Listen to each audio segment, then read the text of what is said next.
ಮಾಡಬೇಕು ಮುಂದೆ ಬಂದು ನಿಮ್ಗೆ ಕ್ಲಾರಿಟಿ ಇಲ್ಲ ಲೈಫಲ್ಲಿ.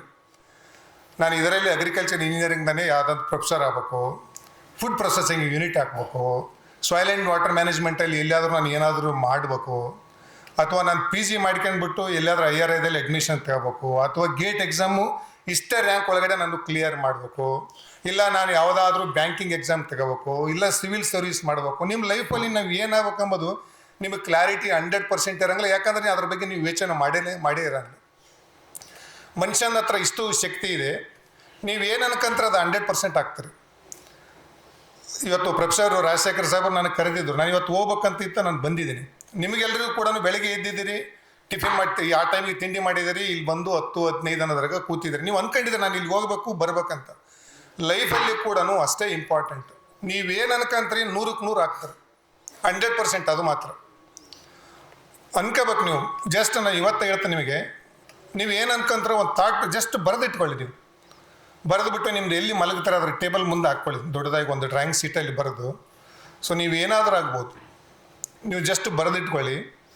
ಮೈಂಡ್ ಮನುಷ್ಯಂದು ಸಬ್ಕಾನ್ಷಿಯಸ್ಸು ಮೈಂಡ್ ತುಂಬಾ ಪವರ್ಫುಲ್, ಮೋರ್ ದೆನ್ ಸೂಪರ್ ಕಂಪ್ಯೂಟರ್ಗಿಂತಲೂ ಸಾಕಷ್ಟು ಶಕ್ತಿ ಇರ್ತಕ್ಕಂಥದ್ದು ಇದೆ. 21 ಡೇಸ್ ನೀವು ಅದನ್ನು ನೋಡ್ತಾ ಹೋದಂದರೆ ಇಟ್ ಬಿಕಮ್ಸ್ ಹ್ಯಾಬಿಟ್. ಸೊ ಅದಕ್ಕೆ ಹ್ಯಾಬಿಟ್ ಮಾಡ್ಕೋಬೇಕಂದ್ರೆ ಏನು ಮಾಡ್ಬೇಕು, ನಿಮ್ಮದು ಟೈಮ್ ವೇಸ್ಟ್ ಮಾಡಲಾರ್ದಂಗೆ ಏನು ಮಾಡ್ಬೇಕಂದ್ರೆ, ಎಲ್ಲರೂ ನೋಡಿ ಜಗತ್ತಲ್ಲಿ ಯಾರ್ಯಾರು ಅಚೀವರ್ಸ್ ಇದ್ದಾರ, ನಾವು ಸಕ್ಸಸ್ ಅಂತ ಕರಿತೀವಿ, ನಮ್ಮದು ಸರ್ ವಿಶ್ವೇಶ್ವರಯ್ಯಲ್ಲಿರ್ಬೋದು, ಯಾರನ್ನಾದರೂ ತಗೊಳ್ಳಿ, ಎಲ್ಲರೂ ಕೂಡ ಅವರು ಬೆಳಿಗ್ಗೆ ಬೇಗ ಎದ್ದು ಜೀವನ ಮಾಡಿರ್ತಕ್ಕಂಥವ್ರು ಇದ್ದಾರೆ. ಮನುಷ್ಯನ ನನ್ನ ಎಕ್ಸ್ಪೀರಿಯೆನ್ಸಲ್ಲಿ, ನನ್ನ ಅನುಭವದಲ್ಲಿ, ನಾನು ಎಲ್ಲಿ ಬುಕ್ ಓದಿಲ್ಲ ಏನಿಲ್ಲ, ಯಾರು ಬೆಳಿಗ್ಗೆ ಬೇಗ ಹೇಳ್ತೀರಿ ನಿಮ್ಮದು ಲೈಫ್ ತುಂಬಾ ಚೆನ್ನಾಗಿರುತ್ತೆ. 100%. ಮತ್ತೆ take it as A granted, ನಿಮ್ಮದು ಲೈಫ್ ತುಂಬಾ ಚೆನ್ನಾಗಿರುತ್ತೆ. ಎಷ್ಟೇ ಕೇಳಬೇಕು ಬೆಳಿಗ್ಗೆ ಅಂತ ಪ್ರಾಕ್ಟೀಸ್ ಮಾಡ್ಕೊಳ್ಳಿ. ನೀವು 5 ಗಂಟೆಗೆ ಹೇಳ್ತಕ್ಕಂಥದ್ದು ಖಂಡಿತ ನೋಡಿ. ನೀವು ಇದನ್ನು ಪ್ರಾಕ್ಟೀಸ್ ಮಾಡಿಲ್ಲ ಅಂದರೆ ನಿಮ್ಮದು ಲೈಫ್ ವೇಸ್ಟ್ ಆಗುತ್ತೆ. ನೀವು 100% ನೋಡಿ, ಈಗ 4 ವರ್ಷ ನೀವು ಬಂದಿದ್ದೀರಿ, ಈ 4 ವರ್ಷ ನೀವು ಚೆನ್ನಾಗಿ ನಾವು ಹೇಳಿದ್ದು ಪ್ರಾಕ್ಟೀಸ್ ಮಾಡಿದ್ರಿ ಅಂತಂದ್ರೆ ನೆಕ್ಸ್ಟ್ 65-70 ಇಯರ್ಸ್ವರೆಗೂ ಒಳ್ಳೆ ಲಕ್ಸರಿ ಲೈಫ್ ಲೀಡ್ ಮಾಡ್ಬೋದು. ನೀವು ಖುಷಿ ಇರ್ತೀರಿ, ನಿಮ್ಮ ತಂದೆ ತಾಯಿನೂ ಖುಷಿ ಇರ್ತಾರ, ನಿಮ್ಮ ಫ್ರೆಂಡ್ಸ್ ಇರ್ತಾರ, ಸೊಸೈಟಿಯಲ್ಲಿ ನಿಮಗೆ ಗೌರವ ಸಿಗುತ್ತಾ, ಬಟ್ ನಿಮಗೂ ಒಂದು ಸ್ಯಾಟಿಸ್ಫ್ಯಾಕ್ಷನ್ ಇರುತ್ತೆ. ಈ 4 ವರ್ಷ ನಂದು ಅಲ್ಲಪ್ಪ ಅಂತ ನೀವು ಕಾಲ ಕಳಿಬೇಕು. ಕಷ್ಟ ಅನಿಸ್ತೈತೆ ನಿಮಗೆ, ಬಟ್ ನಾನು ಹೇಳ್ತಾ ಹೋಗ್ತೀನಿ. ನೀವು ಬೆಳಿಗ್ಗೆ ದಯವಿಟ್ಟು 5 ಗಂಟೆಗೆ ಹೇಳ್ತಕ್ಕಂಥದ್ದು ಖಂಡಿತ ರೂಢಿ ಮಾಡಿಕೊಳ್ಳಿ. 5ರಿಂದ 5:15ವರೆಗೆ ನಿಮಗೆ ಡಿಸಿಪ್ಲಿನ್ ಅಂದರೆ ಏನಂಬುದು ಅರ್ಥ ಇದಕ್ಕೆ, ಹೇಗೆ ಲೈಫ್ ನಾವು ಡಿಸಿಪ್ಲಿನ್ ಇರ್ಬೇಕಂತ. 5ರಿಂದ 5:15 ಒಳಗಡೆ ಮಾರ್ನಿಂಗ್ ಏನು ಇರ್ತಲ್ಲ ಅದನ್ನೆಲ್ಲ ಮುಗಿಸ್ಕೊಳ್ಳಿ. 5:15ರಿಂದ ಜಸ್ಟ್ ನಿಮ್ಗೆ ವಾಕ್ ಆದರೂ ಮಾಡಿ, ಈ ಏಜಲ್ಲಿರ್ತಕ್ಕಂಥದ್ದು ರನ್ನಿಂಗ್ ಮಾಡಿ, ಏನಾದರೂ ಆಟ ಆಡಿ. ಅದೆಲ್ಲ ಆಗೋದಿಲ್ಲ, ನನಗೆ ಟೈಮ್ ಇಲ್ಲ, ದಯವಿಟ್ಟು ಬೇಡ್ರಿ. ಪ್ರೈಮ್ ಮಿನಿಸ್ಟರ್ಸ್ಟು ನಾವು ಬಿಜಿ ಅಂತ 100% ಇಲ್ಲ. ನೋಡಿದ್ದಾರೆ ನಮ್ಮ ಪ್ರೈಮ್ ಮಿನಿಸ್ಟರ್ ಸರ್ ಎಷ್ಟು ಬಿಜಿ, ಎಷ್ಟು ಒಂದು ತಪ್ಸಂಗಿಲ್ಲ ಅವರು. ಮನ್ ಕಿ ಬಾತ್ ಕೇಳಿದ್ದಾರೆ ಯಾವಾಗಾದರೂ, ಎಷ್ಟು ಬಿಜಿ ಇದ್ದರೂ ಯಾವುದು ಮಂತ್ಲಿನೂ ತಪ್ಪಿಸಿಲ್ಲ ಅವರು. ಅವರಷ್ಟು ಬಿಜಿ ಅಂತೂ ನಾವು 100% ಇಲ್ಲ. ಬಟ್ ಯಾರು ಟೈಮ್ ಮ್ಯಾನೇಜ್ಮೆಂಟ್ ಮಾಡ್ಕೊಂಡು ಲೈಫ್ ಡಿಸಿಪ್ಲಿನ್ ಇರುತ್ತಲ್ಲ 100%, ನೀವು ಏನು ಅನ್ಕೊಂತಾರೆ ಅದು ಆಗ್ತಾರೆ 100%. ಸೊ ಬೆಳಗ್ಗೆ 5:15 ನಂತರ ನೀವು ವಾಕ್ ಮಾಡಿ, ಆಟ ಆಡಿ, 1 ಅವರ್ ನಿಮ್ಮ ಬಾಡಿಗೆ ಟೈಮ್ ಕೊಡಿ. ರನ್ನಿಂಗ್ ಮಾಡಿ, ಏನೂ ತೊಂದರೆ ಇಲ್ಲ. ನೀವು ರನ್ನಿಂಗ್ ಮಾಡಿ ಸ್ವಲ್ಪ ಸ್ಟ್ರೆಚಿಂಗ್ ಎಕ್ಸರ್ಸೈಸ್ ಮಾಡಿ, ಅದಕ್ಕೇನು ದುಡ್ಡು ಖರ್ಚು ಮಾಡ್ಬೇಕಾಗಿಲ್ಲ. ನೀವು ಜಸ್ಟ್ ಏನು ಒಂದು 700-800 ಕೊಟ್ಟರೆ ಡಿಕ್ಯಾಥ್ಲಾನ್ನಲ್ಲಿ ಆಗಲಿ ಅಥವಾ ಆನ್ಲೈನ್ದಲ್ಲಿ ಶೂಸ್ ಸಿಗುತ್ತೆ. ನಿಮ್ಮ ತಂದೆ ತಾಯಿಗೆ ಹೇಳಿದ್ರು ನಾನು ಕೊಡಿಸ್ನಂದ್ರೆ ಡೆಫಿನೆಟ್ಲಿ ಕೊಡಿಸ್ತಾರೆ. 1000 ರೂಪೀಸ್ ಖರ್ಚು ಮಾಡಿ ಒಳ್ಳೆ ಶೂಸ್ ತಗೊಳ್ಳಿ, ಬೆಳಿಗ್ಗೆ ಓಡೋಂಥದ್ದು ರೂಢಿ ಮಾಡ್ಕೊಳ್ಳಿ. ನಿಮ್ಮದು ಫ್ರೆಂಡ್ಸ್ ಇರ್ತಾರೆ ಯೂಸಲಿ ಅಂತ, ನೀವು ಇಲ್ಲಿ ಆಟ ಆಡೋದಿರ್ತಾರೆ, ಫುಟ್ಬಾಲ್ ಆಟ ಆಡ್ಬೋದು, ಅಥವಾ ಬಾಸ್ಕೆಟ್ಬಾಲ್ ಇರ್ಬೋದು, ವಾಲಿಬಾಲ್ ಇರ್ಬೋದು, ಗುಂಪು ಮಾಡ್ಕೊಳ್ಳಿ. ನೀವೇ ಗ್ರೂಪ್, ಪಾಸಿಟಿವ್ ಥಾಟ್ಸ್ ಬರ್ತಾ ನಿಮಗೆ. ಒಬ್ಬರನ್ನ ಎಬ್ಬಿಸಿ ಆಟಕ್ಕೆ ಕರ್ಕೊಂಡು ಹೋಗಿ. ಬೆಳಿಗ್ಗೆ 1 ಅವರ್ ನೀವು ಟೈಮ್ ಸ್ಪೆಂಡ್ ಮಾಡಿ ಆಟದಲ್ಲಿ. ಬಂದ ತಕ್ಷಣ ಯೂಸಲಿ ನಿಮ್ಮದು ಹಾಸ್ಟೆಲಲ್ಲಿ ಇರ್ತಕ್ಕಂಥವ್ರು ಅಥವಾ ಯಾರೋ ಮನೆಯಲ್ಲಿರಲಿ, ದಯವಿಟ್ಟು ಪೇಪರ್ ಓದೋದನ್ನು ರೂಢಿ ಮಾಡಿಕೊಳ್ಳಿ. ಒಂದು ಅರ್ಧ ಗಂಟೆ ದ ಹಿಂದೂ ಓದಿ, ಎಕನಾಮಿಕ್ಸ್ ಟೈಮ್ಸ್ ಓದಿ, ಮತ್ತು ಯಾವುದಾದ್ರೂ 1 ಅಥವಾ 2 ಕನ್ನಡ ಕಂಪಲ್ಸರಿ ಓದಿ. ನೀವು ಏನು ಸುಮ್ಮನೆ ಓದ್ತಾನೆ ಹೋಗಿ ನಾನು ಇದರಿಂದ ಏನು ಬರುತ್ತೆ ಅಂಬೋದನ್ನು ನೀವು ತಿಳ್ಕೊಬೇಡಿ. ಜಸ್ಟ್ ಸುಮ್ಮನೆ ಓದ್ತಾನೆ ಹೋಗಿ, ಮೈಂಡಲ್ಲಿ ಇಷ್ಟು ನಿಮಗೆ ನಾಲೇಜು ಅಕ್ಯುಮುಲೇಷನ್ ಆಗುತ್ತೆ. ನೀವು ಯಾವುದು ಎಕ್ಸಾಮ್ ಬರೀರಿ, ನಾನು ಗ್ಯಾರಂಟಿ ಕೊಡ್ತೀನಿ 100% ಆಗ್ತಾರೆ ನೀವು. ನಾನು ಯಾಕೆ ಹೇಳ್ತಾ ಇದ್ದೇನೆ ಅಂತಂದರೆ, ನಾನು ನಿಮ್ಮಂಗರಿ ಭಾರಿ ವೇಸ್ಟ್ ಫೆಲೋ ಇದ್ದೆ. ನಾನು ಎಷ್ಟೊಂದು ತಪ್ಪು ಮಾಡಿಬಿಟ್ಟಿನಿ ಜೀವನದಲ್ಲಿ ಅಂತಂದರೆ ನನಗೆ ಗೊತ್ತಿಲ್ಲ ನಾನು ಹೆಂಗೆ ಟ್ರಾನ್ಸ್ಫರ್ ಆದ್ನಿ ಅಂತ. ಭಾರಿ ತುಂಬ ದಡ್ಡ ನಾಲಾಯಕಿದ್ದೆ ನಿಜವಾಗ್ಲು. 10th ನಂದು 66% ಪಾಸ್ ಮಾಡಿದೆ. ಸೈನ್ಸು ಸಿಕ್ಕಲಿಲ್ಲ ನನಗೆ, CBSE ಇತ್ತು. 50 ಮಾರ್ಕ್ಸಿಗೆ ಸೈನ್ಸ್ ಸಿಗ್ತಿತ್ತು, 49 ಬಂದುಬಿಡಿ ಮಾರ್ಕ್ಸ್. ಮತ್ತು ನಮ್ಮ ಫಾದರ್ ಬಂದರು. ನಮ್ಮ ಫಾದರಿಗೆ ಸೈನ್ಸ್ ಮಾಡಿಸ್ಬೇಕು ಅಂಬೋದಿತ್ತು ನನಗೆ ಸೈನ್ಸ್ ಸಿಗ್ತಾ ಇದ್ದಿಲ್ಲ. 49 ಇತ್ತು, 50 ಆದರೂ ಕೊಡ್ತು ಅಂತ ಏನೋ ಪ್ರಿನ್ಸಿಪಾಲ್ಗೆ ರಿಕ್ವೆಸ್ಟ್ ಮಾಡಿ ಕೈಕಾಲು ಬಿದ್ದು ಸೈನ್ಸ್ ನಮ್ಮ ಅಪ್ಪ ಮಾಡಿಸಿದ್ರು. ನನಗೆ ಇಷ್ಟ ಇದ್ದಿಲ್ಲ, ಯಾಕಂದರೆ ಮ್ಯಾಥಮೆಟಿಕ್ಸು ಕಷ್ಟ. ಎಲ್ಲರೂ ಫ್ರೆಂಡ್ಸ್ ಹಿಂಗೆ ಹೇಳಿದ್ದು ನನಗೆ, ತುಂಬಾ ಕಷ್ಟ, ಇಂಗ್ಲೀಷ್ ಕಷ್ಟ, ಮ್ಯಾಥಮೆಟಿಕ್ಸ್ ಕೇಳಿ ಕೇಳಿ ಕೇಳಿ ನನ್ನ ಮೈಂಡು ಬ್ಲಾಕ್ ಆಗಿಬಿಟ್ಟಿತ್ತು, ನೀನು ಮಾಡೋಕ್ಕಾಗೋದಲ್ಲ ಅಂತೇಳಿ. ಸೈನ್ಸು ಸಿಕ್ತು, ಅಲ್ಲಿ ಕೂಡ ಟೈಮ್ ವೇಸ್ಟ್.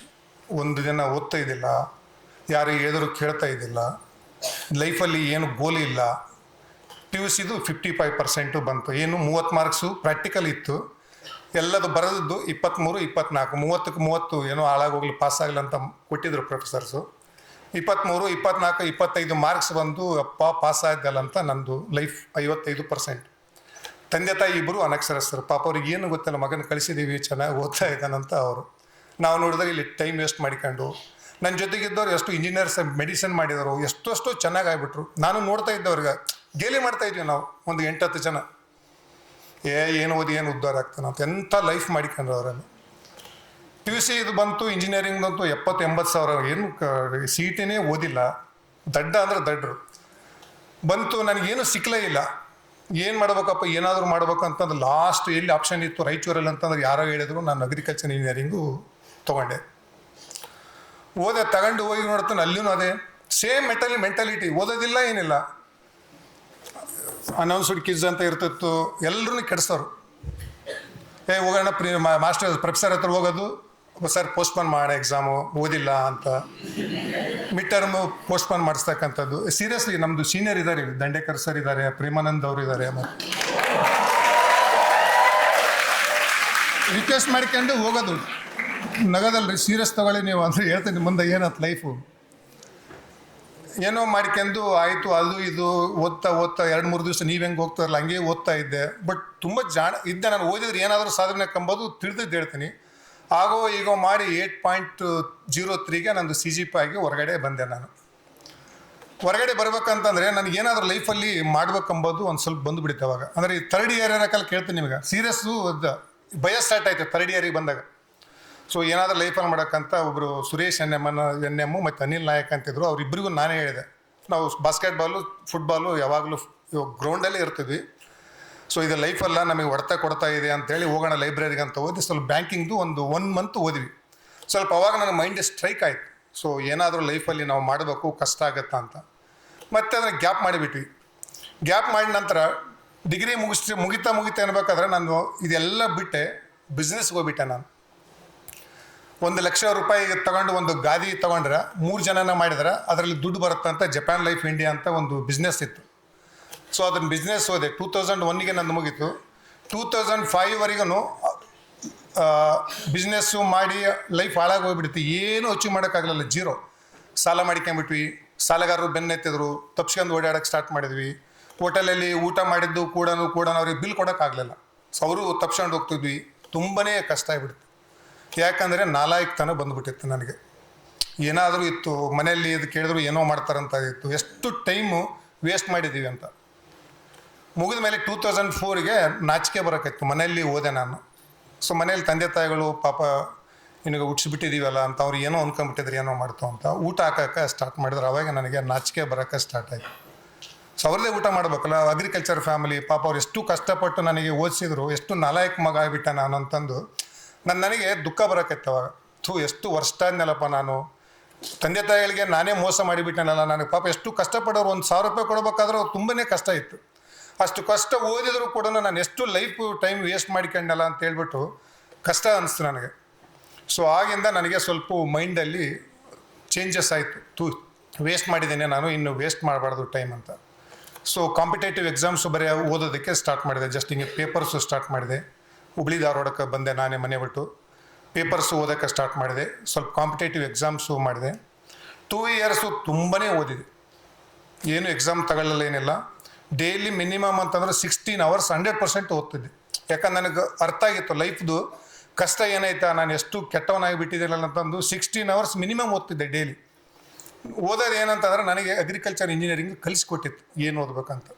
ಯಾಕಂದ್ರೆ ಈಗ ಅನೌನ್ಸ್ಡ್ ಕಿಡ್ಸು ನಾವೆಲ್ಲ ಹಾಳು ಮಾಡಿದ್ವಲ್ಲ, ನೋಟ್ಸ್ ಮಾಡೋದನ್ನು ಕಲಿಸ್ಕೊಟ್ಟಿತ್ತು ನಮಗೆ. ಈಗ ನೀವು ಖಂಡಿತ ಮಾಡ್ತಾ ಇಲ್ಲ, ನೀವು ಹ್ಯಾಬಿಟ್ ಮಾಡ್ಕೊಳ್ಳಿ. ದಯವಿಟ್ಟು PPT ಮೇಲೆ ಇದ್ದರೂ ಮಾಸ್ಟ್ರು ಏನು ಹೇಳ್ತಾರಲ್ಲ ಪ್ರೊಫೆಸರು ನೋಟ್ ಮಾಡ್ಕೊಳ್ಳಿ. ಬರೆಯೋದು ಪ್ರಾಕ್ಟೀಸ್ ಮಾಡ್ಬೇಕು. ನೀವು ನೋಡಿರ್ತಕ್ಕಂಥದ್ದು ಬರಿಬೇಕು. ಲೈಫಲ್ಲಿ ಯಾರು ನೀವು ಬರೆಯೋದನ್ನು ಪ್ರಾಕ್ಟೀಸ್ ಮಾಡ್ತೀರಿ 100% ನಿಮಗೆ ಸಬ್ಕಾನ್ಷಿಯಸ್ ಮೈಂಡಲ್ಲಿ ಹೋಗುತ್ತೆ, ಅದು ಕೂಡುತ್ತೆ. ನೀವು ಯಾವಾಗೋ ಯೂಸ್ ಬರ್ತದೆ. ದಯವಿಟ್ಟು ನೋಟ್ಸ್ ಮಾಡೋದನ್ನು ಬರೀತಕ್ಕಂಥದ್ದನ್ನು ನೀವು 100% ಕಲಿಬೇಕು.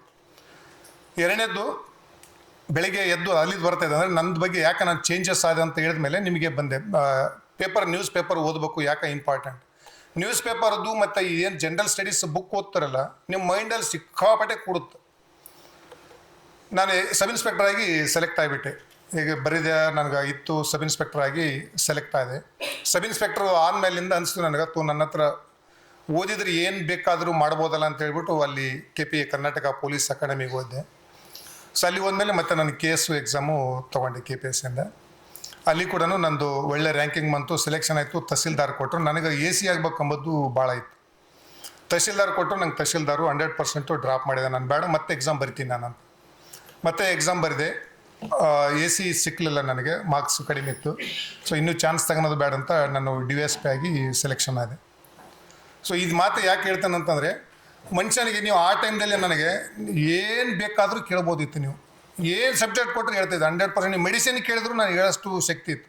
ಯಾಕಂದ್ರೆ ಅಷ್ಟು ಓದಿ ಅಷ್ಟು ನಾಲೆಜ್ ಇತ್ತು ನನಗೆ ಆ ಟೈಮ್ದಲ್ಲಿ. ಸೊ ನಿಮಗೆ ಅದಕ್ಕೆ ಹೇಳ್ತಾ ಇದ್ದೀನಿ, ಇದರಲ್ಲಿ ಪ್ರೊಫೆಸರ್ ಏನು ನಿಮಗೆ ಕೊಡ್ತಾರೆ ನೋಟ್ಸು, ದಯವಿಟ್ಟು ಬರಿತಕ್ಕಂಥದ್ದು ಮಾಡಿ. ನಿಮಗೆಲ್ಲ ಇರುತ್ತೆ, ಇಲ್ಲ ಅವರು ಸಾಫ್ಟ್ ಕಾಪಿ ಕೊಟ್ಟಿದ್ದಾರೆ, ನೀವು ಹೇಳ್ತೀರಿ ಜೆರಾಕ್ಸ್ ತಂದ್ರೆ ದಯವಿಟ್ಟು ಉದ್ಧಾರ ಆಗಲ್ಲ. ನೀವು ಯಾರು ಬರೆಯೋದು ಪ್ರಾಕ್ಟೀಸ್ ಮಾಡ್ತೀರಿ, ಚಿಕ್ಕ ನೋಟ್ಸ್, ಶಾರ್ಟ್ ನೋಟ್ಸ್ ಮಾಡಿರಿ. ಪೇಪರ್ ಚಾಪ್ಟರ್ 1 ನೀವು ನೋಟ್ಸ್ ಮಾಡ್ಬೇಕು ಕಂಪಲ್ಸರಿ. ನನಗೇನು ಪ್ರೀವಿಯಸ್ 10 ವರ್ಷದಲ್ಲಿ ಏನು ಕ್ವಶನ್ಸ್ ಬಂದಿತ್ತು ನೀವು ನೋಟ್ಸ್ ಮಾಡ್ಕೊಂತ ಹೋಗಿ, ಚಿಕ್ಕದು ಮಾಡ್ಕೊಂತ ಹೋಗ್ಬೇಕು. ಇದು ಮಾಡ್ಬೇಕಂದ್ರೆ ನೀವು ಟೈಮ್ ಕೊಡಬೇಕು. ಬೆಳಗ್ಗೆ ಬಂದು 7:30, 8 ಒಳಗಡೆ ನಿಮ್ದೆಲ್ಲ ಪೇಪರ್ ಓದಿ ಮುಗಿಸ್ತೀರಿ. ದಯವಿಟ್ಟು ಡಿಸಿಪ್ಲಿನ್ ಆಗಿ ಸ್ನಾನ ಮಾಡಿ,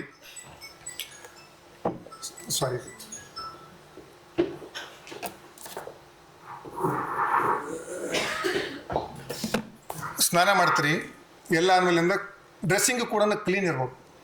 ಎಂತೆಂಥದ್ದು 3 ದಿವಸದ ಹಾಕ್ಯಂಡು ಬರೋದು ಇರಬಾರ್ದಂಗೆ. ಸೀರಿಯಸ್ ಲೈಫಲ್ಲಿ ಏರ್ ಕಟ್ಟು ಚೆನ್ನಾಗಿರ್ಬೇಕು, ಸೇವಿಂಗು ಮಾಡ್ದೇ ಇರ್ತಕ್ಕಂಥದ್ದು, ಕ್ಲೀನಾಗಿರ್ತಕ್ಕಂಥದ್ದು ನಿಮ್ದು ಅದು ಲೈಫಲ್ಲಿ ಎಲ್ಲನೂ ಕಲಿಸ್ಕೊಡುತ್ತೀರಿ ನಿಮಗೆ.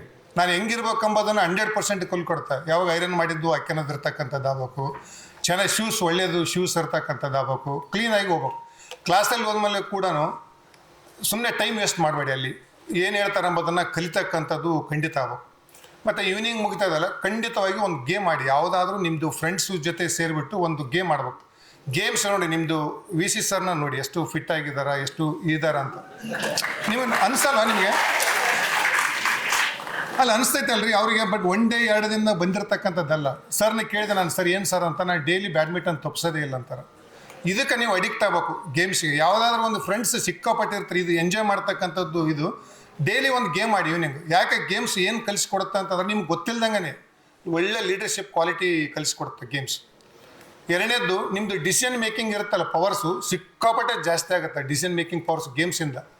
ಮತ್ತು ನಿಮಗೆ ಟೀಮ್ ವರ್ಕಲ್ಲಿ, ನಾಳೆ ಎಲ್ಲೇ ಇರಲಿ ಟೀಮ್ ವರ್ಕಲ್ಲಿ ಏನು ಕೆಲಸ ಮಾಡ್ಬೇಕಂಬೋದು ಗೇಮ್ಸಿಂದ ನಮ್ಮ ಸಬ್ಕಾನ್ಷಿಯಸ್ ಮೈಂಡಲ್ಲಿ ಇರುತ್ತಲ್ಲ. ನಾನು ಖಂಡಿತವಾಗಲೂ ಗೇಮ್ಸು ಆ ಥರ ಕಲಿಸ್ಕೊಡ್ತಕ್ಕಂಥದ್ದಾಗುತ್ತೆ. ಗೇಮ್ಸ್ ಅಂದರೆ ಮತ್ತು ಫಿಟ್ ಇರ್ತಾರೆ. ನೀವು ಫಿಟ್ ಇದ್ದೀರಿ ಅಂತಂದರೆ ನಿಮ್ಮದು ಥಾಟ್ಸು, ಒಳ್ಳೆಯ ಥಾಟ್ಸು ಬರೋದಕ್ಕೆ ನಿಮಗೆ ಸಾಧ್ಯ ಆಗುತ್ತೆ. ಗೇಮ್ಸ್ ಆಗಿ ಬಂದಮೇಲೆ ಈವ್ನಿಂಗ್ ಸೇರ್ತಾರೆ. ನೀವು ದಯವಿಟ್ಟು ಟೈಮ್ ವೇಸ್ಟ್ ಮಾಡಬೇಡಿ. ಈ 4 ವರ್ಷ ಮಾತ್ರ, ಈಗ ಆಲ್ರೆಡಿ 1 ಇಯರ್ ಹೋಗಿದೆ, ನೀವು 2nd ಇಯರ್ 3rd ಇಯರ್ದಾಗ ಇದ್ದೀರಿ, ಇಲ್ಲಿ 1 ಇಯರ್ ಹೋಗಿದೆ, ಇನ್ನು 3 ವರ್ಷ ಸಿಕ್ಕುತ್ತೆ. ಈವ್ನಿಂಗ್ ಟೈಮ್ದು ನಿಮ್ಮದು ಗುಂಪಲ್ಲಿ ಸೇರಿ, ನೀವು ಅಟ್ಲೀಸ್ಟ್ ನಿಮ್ಗೆ ಯಾರು ಬೇಕೋ ಅವ್ರನ್ನ ಸೇರಿರಿ.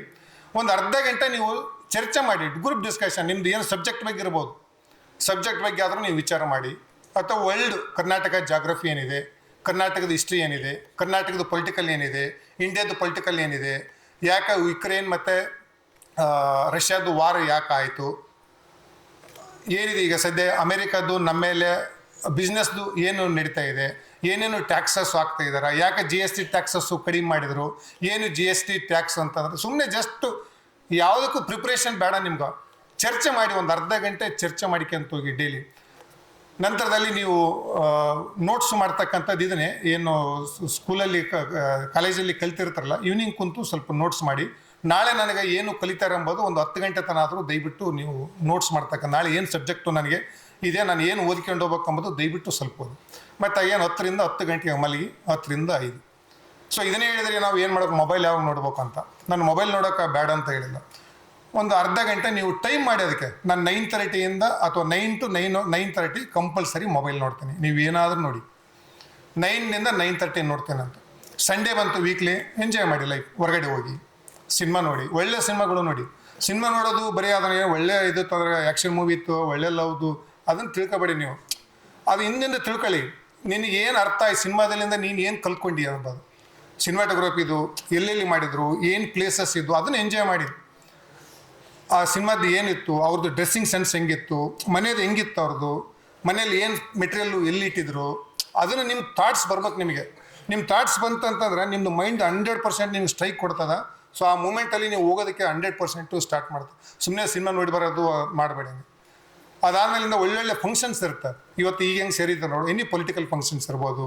ಸೊ ನಿಮ್ಮಲ್ಲಿ ಇರ್ತಕ್ಕಂಥದ್ದು ಪ್ಯಾಲೇಸ್ ಗ್ರೌಂಡಲ್ಲಿ ಏನು ಎಕ್ಸಿಬಿಷನ್ ಇರ್ಬೋದು, ದಯವಿಟ್ಟು ಅಟೆಂಡ್ ಮಾಡಿ. ಅದು ಮತ್ತು ಏನಾದರೂ ಒಳ್ಳೆ ಲೆಕ್ಚರಿಂಗ್ ಇರ್ತಾವ, ನೀವು ಪೇಪರ್ ನೋಡ್ತಿರ್ತಾರಲ್ಲ, ನಿಗಿಸ್ತಾನೆ, ನೀವು ನೋಡ್ತೀರಿ ಸ್ಯಾಟರ್ಡೆ ಸಂಡೇ ಎಲ್ಲಾದರೂ ಇರ್ತಾವೆ, ಏನಾದರೂ ಒಳ್ಳೆ ಥಾಟ್ಸ್ ಕೊಡ್ತಕ್ಕಂಥದ್ದು ಇರ್ತದೆ, ದಯವಿಟ್ಟು ಅದನ್ನ ಅಟೆಂಡ್ ಮಾಡಿ.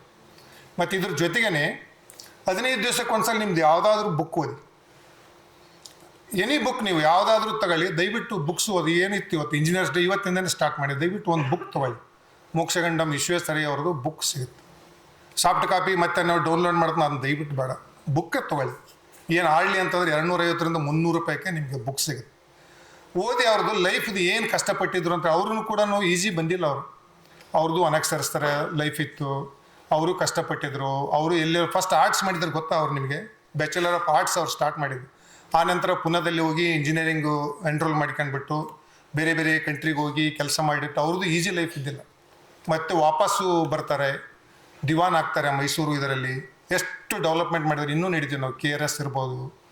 ಮತ್ತು ಅವ್ರದ್ದು ಮಾಡಿರ್ತಕ್ಕಂಥ ಇನ್ನೋವೇಷನ್ ಖಡಕವಾಸ್ಲ ಅಂತ ಪುನಾದ ಹತ್ರ ಇದೆ, ಅವ್ರದ್ದು ಡ್ಯಾಮ್ದು ಇರಿಗೇಷನ್ಸು ಇದ್ರ ಮಾಡಿರ್ತಕ್ಕಂಥ. ಅದಾದಮೇಲಿಂದ ಸಾಕಷ್ಟು ನಾವು ಇನ್ನೋವೇಷನ್ ಆಗಿ ಅವ್ರದ್ದು ಕಾಪಿ ಮಾಡಿರ್ತಕ್ಕಂಥದ್ದು ಇದೆ. ಆಲ್ರೆಡಿ ನಮ್ಮದು ಗಗನ್ ಹೇಳಿದರು, ಅವರು ಹೈದ್ರಾಬಾದಲ್ಲಿ ಡ್ರೈನೇಜ್ದು ಪ್ರಾಬ್ಲಮ್ ಇರೋದ್ರಿಂದ ವಾಟರ್ ರಿಸೋರ್ಸ್ದು ಯಾವ ಥರ ಅದನ್ನು ಮ್ಯಾನೇಜ್ ಮಾಡಿದರು ಅಂತ ಕೇಳಿದ್ರಿ.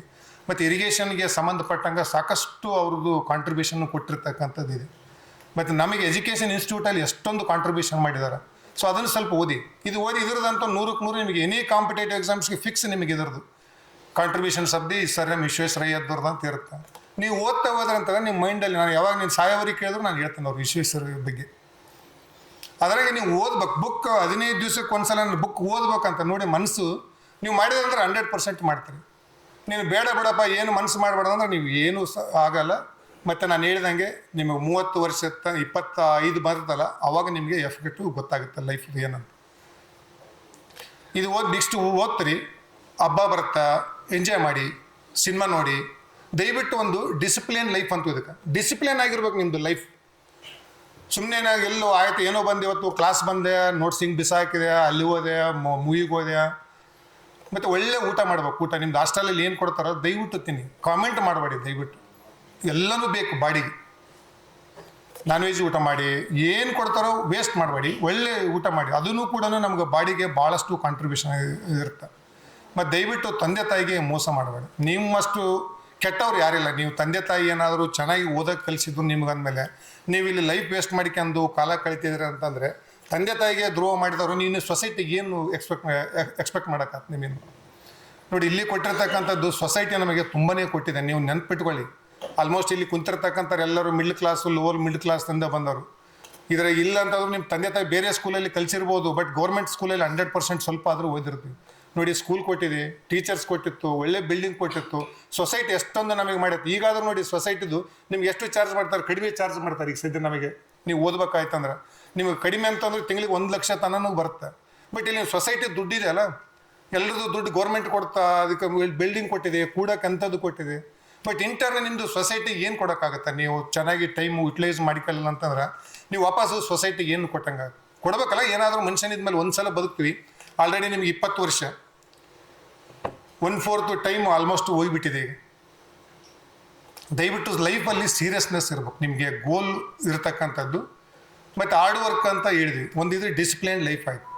ಡಿಟರ್ಮಿನೇಷನ್ ಹೆಂಗಿರ್ಬೇಕು ಮತ್ತು ಹಾರ್ಡ್ ವರ್ಕ್ ಹೆಂಗೆ ಮಾಡ್ಬೇಕು ಅಂದ್ರೆ ದಯವಿಟ್ಟು ನೀವು ಏನು ಓದ್ತೀವಿ ಬರಿತಕ್ಕಂಥದ್ದು ಆಗಬೇಕು. ನಿಮ್ಮದು ಮೊದಲು ಇರತಕ್ಕಂಥದ್ದು ನಿಮ್ದು ಏನು ಡಿಗ್ರಿ ಇದೆಯಲ್ಲ ದಯವಿಟ್ಟು ಬರೀರಿ. ಅದ್ರ ಜೊತೆ ನೀವು ಏನಾದರೂ ಒಂದು ಪೇಪರ್ ಓದ್ತಿರ್ತಕ್ಕಂಥದ್ದು, ಬುಕ್ ಓದ್ತಕ್ಕಂಥದ್ದು, ಸಾಕಷ್ಟು ಇನ್ಫಾರ್ಮೇಷನ್ ಇದೆ ಮತ್ತು ಸಾಕಷ್ಟು ಆಪರ್ಚುನಿಟಿ ಇದೆ ಹೊರಗಡೆ. ಬಟ್ ನೀವು ಇಂಟೆಲಿಜೆಂಟ್ ಇದ್ರಿ, ನೀವು ನಾಲೆಜ್ ಇತ್ತಂದ್ರೆ ಹೊರಗಡೆ ಸರ್ವೈವ್ ಆಗ್ತಾರೆ. ಈಗ ನೀವೇ ಒಂದು ಏನು ಕಂಪ್ನಿ ಸ್ಟಾರ್ಟ್ ಮಾಡಿದ್ರೆ ಇದಂತರ ನೋಡ್ತೀರಿ, ಚೆನ್ನಾಗಿ ಇಂಟೆಲಿಜೆಂಟ್ ಇದ್ದರೇ ನೋಡ್ತಾರೆ ತಾನೆ.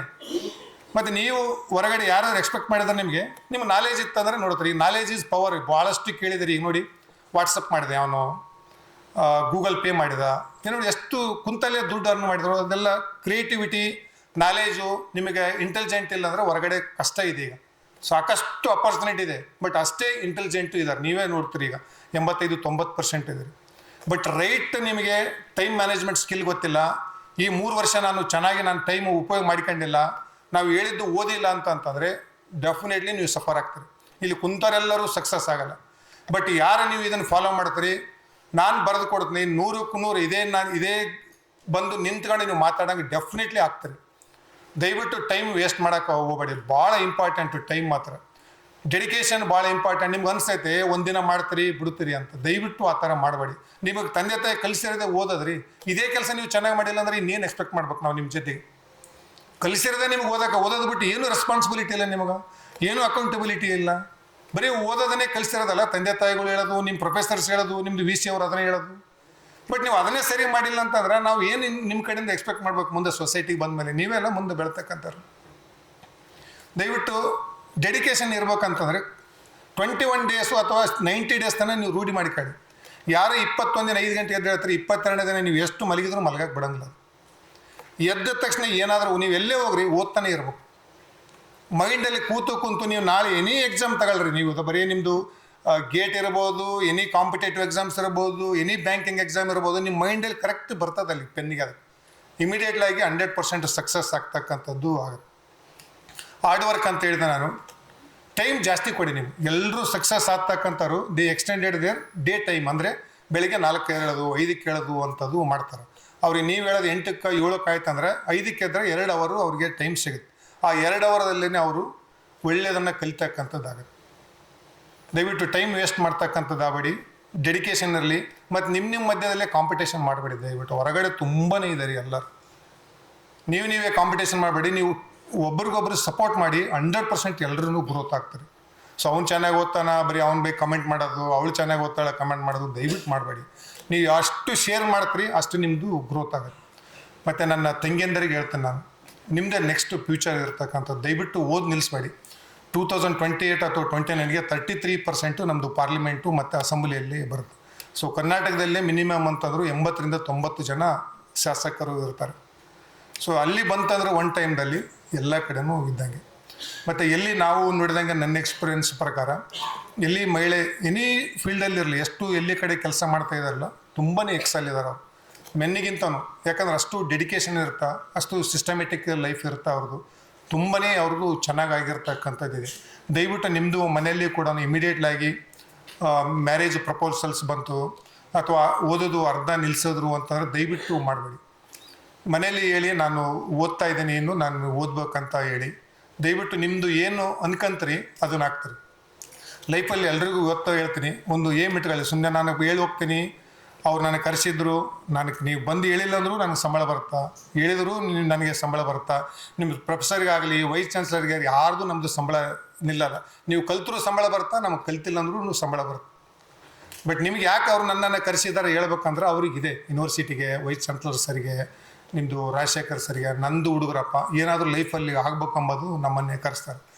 ನಮಗೆ ಕರೆಸಿದಾಗ ಕೂಡ ಅಶೋಕ್ ದಳವಾಯಿ ಸರು DC ಇದ್ದರು, ರಾಯಚೂರು ಬಂದಿದ್ದರು. ಬಟ್ ನಿಮ್ಮಂಗಿದ್ದೆ ನಾನು. ಅವಾಗ ಬರುತ್ತಿದ್ರು, ಅಲ್ಲಿ ಕೂತಾರೆ ಲಾಸ್ಟ್ ಆ ಟೈಮ್ ಕೂಡ್ತಿದ್ದೆ, ಬಿಡಪ್ಪ ಏನೋ ಹೇಳ್ತಾನೆ ಹೋಗ್ತಾನೆ ಹೇಳಿದ್ಮೇಲೆ ಮರಿತಿದ್ದೆ. ಬಟ್ ಲೈಫಲ್ಲಿ ನನಗೆ ಹೊಡ್ತಾ ಕೊಡ್ತು. ಯಾವಾಗ ಹೊಡ್ತಾ ಕೊಟ್ಟು ಊಟ ಮಾಡೋಕ್ಕಾದ್ರೂ ನಾಚಿಗೆ ಬಂದೆ, ಅವಾಗ ನನಗೆ ಅರಿವಾಯ್ತು ಎಷ್ಟು ಟೈಮ್. ಬಟ್ ಸಿಕ್ಕಿಲ್ಲಲ್ಲ ನನಗೆ, ಆಮೇಲೆ ಸಿಗಲಿಲ್ಲ ಟೈಮ್, ಅದನ್ನು ವಾಪಸ್ ಕಳ್ಕೊಂಡಿದ್ದು. ಸೊ ದಯವಿಟ್ಟು ಇಂಥದ್ದು ಯಾಕೆ ದಿನ ಕೇಳ್ತಾರೆ, ನಮ್ಮದು ಇವರು ಆ್ಯಂಕರಿಂಗ್ ಮಾಡೋರು ಅವರು ಹೇಳಿದರು, ಅದನ್ನು ಕಲಿಬೇಕೆಂಬುದು ನಾನು ಎಕ್ಸ್ಪೆಕ್ಟ್ ಮಾಡ್ತೀನಿ. ಹುಡುಗರು ಪ್ರತಿಯೊಬ್ಬರು ಕೂಡ ನೀಗೇನು ನೀವು ನೋಡ್ತಾ ಹೇಳ್ತಾರಲ್ಲ, ನೋಡ್ತಾ ಹೇಳಿ ದಯವಿಟ್ಟು. ಅಂದರೆ ಪ್ರಿಪ್ರೇಷನ್ ಬೇಕಾದಕ್ಕೆ. ನೀವು ನೋಡ್ದೆ ಹೇಳಕ್ಕೆ ನೀವು ಬರ್ಕೊಂಡು ಬಂದ್ರೆ ಗೂಗಲಲ್ಲಿ ನೋಡ್ತೀರಿ, ಪ್ರಿಂಟ್ ಮಾಡಿಕೊಂಡು ಬರ್ತಾರೆ, ಅದು ಬೇಡ. ವರ್ಕ್ ಮಾಡ್ಬೇಕು. ಎಲ್ಲಿ ವರ್ಕ್ ಮಾಡಿದ್ರೆ ನಿಮಗೆ ನಾಲೆಜ್ ಬಂತಂದ್ರೆ ಆಟೋಮೆಟಿಕ್ ಕಾನ್ಫಿಡೆನ್ಸ್ ಬರ್ತೈತೆ ಲೈಫಲ್ಲಿ. ಕಾನ್ಫಿಡೆನ್ಸ್ ಬಂತಂತಂದ್ರೆ ನೀವು ಏನು ಬೇಕಾದರೂ ಫೇಸ್ ಮಾಡೋಕ್ಕೆ ಇರುತ್ತೆ. ಸೊ ಈಗೇನು ಬರ್ಕೊಂಡು ಬಂದದ್ದು ಹೇಳ್ತಾರಲ್ಲ, ಓಕೆ, ಅಟ್ಲೀಸ್ಟ್ ಅವ್ರಿಗೆ ಧೈರ್ಯ ಇದೆ, ನಾನು ಮಾತಾಡಿದ್ನಲ್ಲಪ್ಪ ಇಷ್ಟು ಜನರಿಗೆ ಎಂಬುದು ಕಾನ್ಫಿಡೆನ್ಸು ಧೈರ್ಯ ಇದೆ. ಸೊ ಎಲ್ಲರೂ ಆಗ್ಬೇಕು ಕೂತಿರ್ತಕ್ಕಂಥವ್ರು. ಸೊ ನಾನು ಎಕ್ಸ್ಪೆಕ್ಟ್ ಮಾಡ್ತೀನಿ ಇದನ್ನು. ಯಾರು ವೋಟ್ ಆಫ್ ಥ್ಯಾಂಕ್ಸ್ ಯಾರಿಗೆ ಕೊಟ್ಟಿದ್ದಾರೆ? ಯಾರು ಹೇಳಕ್ಕೆ ಹೇಳಿದ್ದಾರೆ ವೋಟ್ ಆಫ್ ಥ್ಯಾಂಕ್ಸ್? ಯಾರು ಅವರಿದ್ದಾರೆ. ನಾನು ಯಾರಾದ್ರೂ ಒಬ್ಬರು ಸ್ಟೂಡೆಂಟ್ನ ಎಕ್ಸ್ಪೆಕ್ಟ್ ಮಾಡ್ತೀನಿ. ದಂಡೇಕರ್ ಸರ್ ಅವರಿಗೆ ನಾನು ರಿಕ್ವೆಸ್ಟ್ ಮಾಡ್ತೀನಿ, ಹೇಳಿದ್ದಾರೆ ಅಂತಂದ್ರೆ ಅಟ್ಲೀಸ್ಟ್ ಟೆಸ್ಟ್ ಮಾಡೋಣಲ್ಲ. ಯಾರಾದ್ರೂ ನೀವು ವಾಲಂಟಿಯರ್ ಆಗಿ ನೋಡ್ಕೊಳ್ಳದೆ ಹೇಳಿ, ನೀವು ಏನು ತಪ್ಪಾದರೂ ಚಿಂತೆ ಇಲ್ಲ. ಯಾರಾದರೂ ಒಬ್ರು ಕೈ ಎತ್ತಿ ನಾನು ವೋಟ್ ಆಫ್ ಥ್ಯಾಂಕ್ಸ್ ಹೇಳ್ತೀನಿ ನಂಬೋದಕ್ಕೆ ಯಾರಾದರೂ ಆಯ್ತು. ಇವ್ರಿಗೆ ನೋಡದೆ ಹೇಳ್ಬೇಕು. ಹೆಸರು ಹೇಳಿರ್ತಕ್ಕಂಥದ್ದು ಸೀಕ್ವೆನ್ಸ್ ಆಗಿ ಹೇಳಿ. ಇದೇ ಕಲಿಯೋದು ಅಂತಂತಂದ್ರೆ 100%. ನೆಕ್ಸ್ಟ್ ಟೈಮ್ ಇಂತ ಇರ್ತಕ್ಕಂಥದ್ದು ನಾನು VC ಸರ್ಗೆ ಮತ್ತು ಇಲ್ಲಿರ್ತಕ್ಕಂಥ ಇದು ಹೇಳ್ತೀನಿ, ಅವರಿಗೆ ಮಾಡೋದಕ್ಕೆ ಬಿಡಿ. ಎಲ್ಲದೂ ಕೂಡ ಪ್ರೋಗ್ರಾಮ್ ಆರ್ಗನೈಸ್ ಮಾಡೋದಕ್ಕೆ, ಅರೇಂಜ್ ಮಾಡೋದಕ್ಕೆ ನಿಮಗೆ ಕಾನ್ಫಿಡೆನ್ಸ್ ಬರ್ತಾ ಮಾತಾಡ್ತಕ್ಕಂಥದ್ದು ನೀವು ಕಲಿತೀರಿ. ಸೊ ಇದು ಬರೋದ್ರಿಂತಂದ್ರೆ ಲೈಫಲ್ಲಿ ಏನು ಬೇಕಾದರೂ ನೀವು ಅಚೀವ್ ಮಾಡ್ತಕ್ಕಂಥದ್ದು ಇರುತ್ತೆ. ಸೊ ನಂದು ಎಲ್ಲ ವಿದ್ಯಾರ್ಥಿಗಳಿಗೆ ನನಗೆ ಕರೆದು ಮಾತಾಡೋದಕ್ಕೆ ಅವಕಾಶ ಮಾಡಿಕೊಟ್ರು. ಸೊ ದಯವಿಟ್ಟು ಮತ್ತೊಮ್ಮೆ ಹೇಳ್ತೀನಿ, ಹೊರಗಡೆ ತುಂಬ ಅಪರ್ಚುನಿಟಿ ಇದೆ ಮತ್ತು ಅಷ್ಟೇ ಡಿಫಿಕಲ್ಟ್ ಇದೆ. ಸೊ ನಿಮಗೆ ನಾಲೆಜ್ ಇಲ್ಲ, ನೀವು ಟೈಮ್ ವೇಸ್ಟ್ ಮಾಡಿದ್ರಿ ಅಂತಂದರೆ ಸಫರ್ ಆಗ್ತೀರಿ. ದಯವಿಟ್ಟು ಓದೋದನ್ನು ರೂಢಿ ಮಾಡ್ಕೊಳ್ಳಿ. ಲೈಬ್ರರಿಗೆ ಹೋಗೋದಂಥದ್ದು ಕಡಿಮೆ ಇರುತ್ತೆ, 100% ನಾನು ನೋಡ್ತೀನಿ. ಲೈಬ್ರರಿಲಿ ತುಂಬ ಯೂಸ್ ಮಾಡಿಕೊಳ್ಳಿ. ಈ 3 ವರ್ಷ ನಿಮ್ಮ ತಂದೆ ತಾಯಿಗಳಿಗೆ, ನಿಮ್ಮ ಊರಿಗೆ, ನಿಮ್ಮ ಅಕ್ಕ ತಂಗಿಯರಿಗೆ ದಯವಿಟ್ಟು ಮೋಸ ಮಾಡಬೇಡಿ. ಅವ್ರು ನಿಮ್ಮ ನಂಬಿಕೊಂಡು ನೀವೇನು ಹೇಳಿದ್ರು ನಂಬ್ತಾರೆ ರೀ. ಮನೆಗೆ ಅವರು ಓದ್ತಾ ಇದ್ದೀನಿ, ಅಲ್ಲಿದ್ದೀನಿ, ಇಲ್ಲಿ ಆದರೂ 100% ನಂಬ್ತಾರೆ. ಅಷ್ಟು ಮುಗ್ದಿರ್ತಾರೆ ಅವರು. ದಯವಿಟ್ಟು ಅವ್ರಿಗೆ ಮೋಸ ಮಾಡಿದಂದ್ರೆ ನಿಮ್ಮನ್ನು ನೀವೇ ಮೋಸ ಮಾಡ್ಕೊಂಡಂಗೆ. ದಯವಿಟ್ಟು ತಂದೆ ತಾಯಿಗಳಿಗೆ, ಈ ಕಾಲೇಜಿಗೆ ದಯವಿಟ್ಟು ಮೋಸ ಮಾಡಬೇಡಿ. ಬರೀತಕ್ಕಂಥದ್ದು ದಯವಿಟ್ಟು ಸಾಫ್ಟ್ ಕಾಪಿ ನಾವು ಹಿಂದಕ್ಕೆ ಹಾಕಿ ಬರೆಯೋದು ಪ್ರಾಕ್ಟೀಸ್ ಮಾಡ್ಕೊಳ್ಳಿ. ನಿಮಗೆ ನೋಡ್ಕೊಳ್ಳಿ, ನೀವು ಯಾರು 8.5 ಮೇಲೆ 100% ಮಾಡ್ತಾರೆ. ಬರೋದು ಸ್ವಲ್ಪ ನಾಲೆಜ್ ಬೇಕು ಎಲ್ಲದನ್ನು ಕೂಡ. ಬರೆಯೋದು ಪ್ರಾಕ್ಟೀಸ್ ಮಾಡ್ಕೊಳ್ಳಿ. ಮುಂಚೆಯಿಂದ ಏನಿತ್ತು ಅದನ್ನು ನೀವು ತೊಗೊಳ್ಳಿ. ಟೆಕ್ನಾಲಜಿನ ಅಡ್ವಾಂಟೇಜ್, ಬಟ್ ಅದನ್ನು ಒಳ್ಳೇದಕ್ಕೆ ತೊಗೊಳ್ಳಿ. ಅದು ತಗೊಂಡ್ಬಿಟ್ಟು ಬರೀ ಮೊಬೈಲಲ್ಲಿ ಎಲ್ರದ್ದು ಈಗ ಫುಲ್ಲು ಫ್ರೀ ಕೊಟ್ಟುಬಿಟ್ಟಿದ್ದಾರೆ. ಜಿಯೋದವ್ರು ಬೇರೆ ಹೊಸ ಮೂವಿ ನೋಡ್ತಕ್ಕಂಥದ್ದು, ಹೊಸ ರೀಲ್ಸ್ ಮಾಡ್ತಕ್ಕಂಥದ್ದು ದಯವಿಟ್ಟು ಮಾಡಬೇಡಿ. ನೀವು 22 ಇಯರ್ಸ್ ಆದಮೇಲೆ ಅಂದರೆ ಬೇಕಾದಷ್ಟು ಯೂಸ್ ಮಾಡಿಕೊಳ್ಳಿ. ನೀವು ಏನಾದರೂ ಒಂದು ಅಚೀವ್ ಮಾಡಿ, ರಜೆ ಸಿಗುತ್ತಾ, ರಜೆ ಆದಮೇಲೆ 3-4 ಸಾಧನೆ ನೋಡಿ, ಯಾರೂ ಕೇಳಲ್ಲ ನಿಮ್ಗೆ. ದಯವಿಟ್ಟು ಈ ಟೈಮ್ದಲ್ಲಿ ದಯವಿಟ್ಟು ಮೊಬೈಲ್ ಯೂಸ್ ಮಾಡೋದು ಕಡಿಮೆ ಮಾಡಿ. ಲೈಫ್ ಬಗ್ಗೆ ಸೀರಿಯಸ್ ತಗೊಳ್ಳಿ. ಒಂದು ಗೋಲ್ ಸೆಟ್ ಮಾಡಿಕೊಳ್ಳಿ. ವಿದೌಟ್ ನೀವು ಗೋಲ್ ಸೆಟ್ ಮಾಡಿಲ್ಲ ಅಂತಂದ್ರೆ ಏನೂ ಆಗೋಕ್ಕಾಗಲ್ಲ ನಿಮಗೆ. ಒಳ್ಳೆ ಊಟ ಮಾಡಿ, ಹೆಲ್ದಿ ಆಗಿರಿ, ಒಳ್ಳೆ ನಿದ್ದೆ ಮಾಡಿ, ಲೈಫ್ನ ಎಂಜಾಯ್ ಮಾಡಿ. Wish you all the best. ನನಗೆ ಇಲ್ಲಿ ಕರೆದು VC ಸರ್ಗೂ ಮತ್ತು ಪ್ರೊಫೆಸರ್ ರಾಜಶೇಖರ್ ಸರ್ಗೂ ಕೂಡ ಮತ್ತು ಇಲ್ಲಿ ಇರ್ತಕ್ಕಂಥ ಎಲ್ರಿಗೂ ಕೂಡ ಐ ಆಮ್ ವೆರಿ ಗ್ರೇಟ್ಫುಲ್. ತುಂಬ ತುಂಬ ಧನ್ಯವಾದ. Thank you.